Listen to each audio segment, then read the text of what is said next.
Right there folks, a bit of a delay on the cleaning up of this 38. Work's been very busy this week, and also I'm waiting on a gasket set, but in the meantime I thought I'd just show you my WEBER. This is the 3236 DGAV, and this is the one that I use on my Pinto engine rebuilds just to get them up and running. An example can be seen here.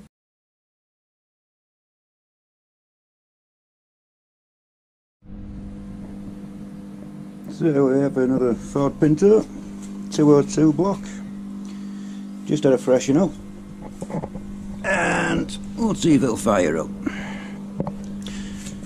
Can't see any reason why it won't. This is actually one of the last Pintos, the 202 block, mainly fitted to transits. But I mean, I've worked on a lot of Pintos, and this one is quite impressive. It has the 205 rods, which everybody raves about. It's got the same pistons as the car version of the 205, the thin top ring type. And all in all, it's a slightly stronger block. So don't underestimate them. They're a good engine to replace that early non-unleaded type Pinto. Let's see if it starts.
So far so good.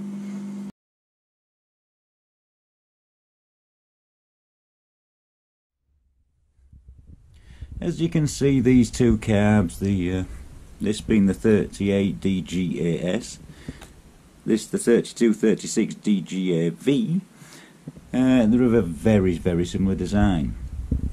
The two throttle shafts on this open at the same time, and on this one they don't. These, hang on, let me show you.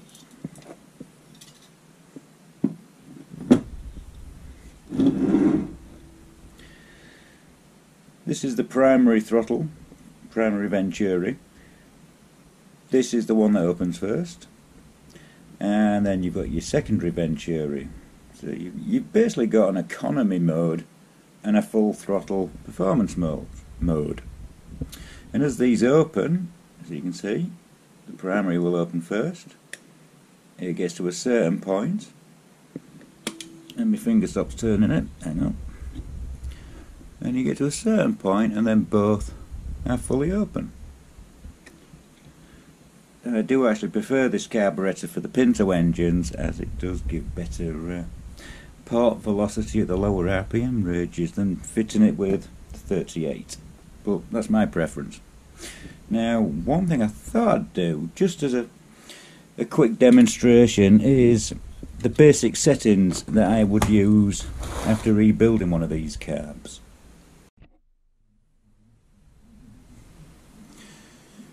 Right, the first setting is the idle speed, and that's on this this screw here. Now, I'll just wind that completely off. And if we look underneath,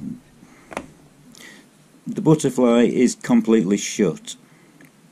And to set this, just as a basic setting to get the engine running, if you look at the gap in here, what we do is we wind it just to the point it makes contact,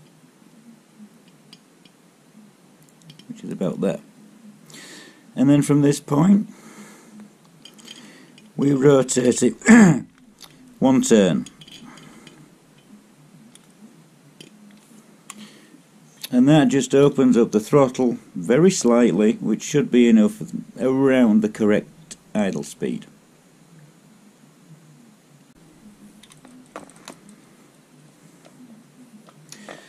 The next is the idle fuel mixture. Now this carburetor, as you can see, I've removed the choke unit completely and blanked off the little vacuum channel that runs in there.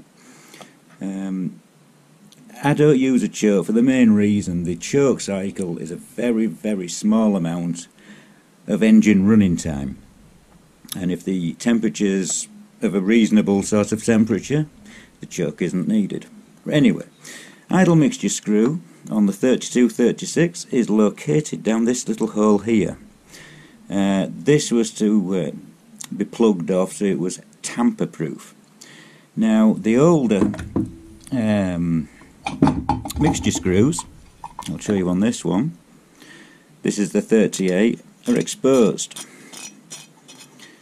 and as you can see it is just a small threaded piece that comes to a point and uncovers a hole inside. So the basic setting I use for these is to actually wind them all the way in,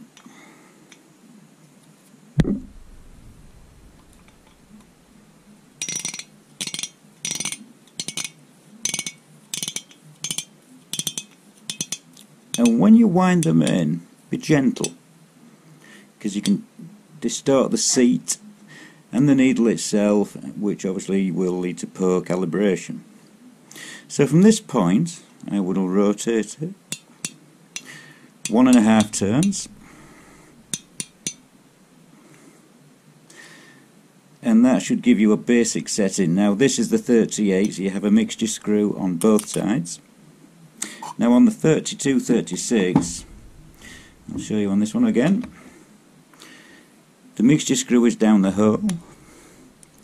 We wind it all the way in till a gentle stop, and then rotate it once, 1.5, and that is normally a good starting point for the carburetor settings.